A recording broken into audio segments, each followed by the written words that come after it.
ஜெபம் செய்வோம்.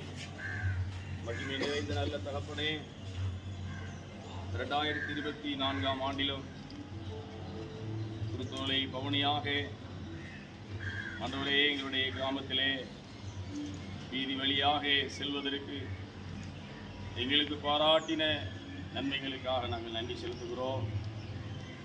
தர்மியான வேளையிலும் உடைய மகிமையின் பிரசனத்தை காண நீர் எங்களுக்கு கொடுத்த நல்ல கிருபைக்காக நாங்கள் நன்றி செலுத்துகிறோம். நாங்கள் கடந்து போன இடங்களிலெல்லாம் நல்ல ஒரு விடுதலையை காண நீங்கள் துணை செய்ய தொடர்ந்து நடைபெறுகிற ஆராதனையிலே தெய்வ பிரசனத்தை நாங்கள் காண எங்களுக்கு பலனைத்தான் இயேசு கிறிஸ்துவின் மூலமா ஜெபிக்கிறோம். அன்பு நிறைந்த பிதாவே, என் ஆத்துமாவே கர்த்தரை ஸ்தோத்திரி, என் உள்ளமே பரிசுத்த நாமத்தை ஸ்தோத்திரி, என் ஆத்துமாவே கர்த்தரை ஸ்தோத்திரி.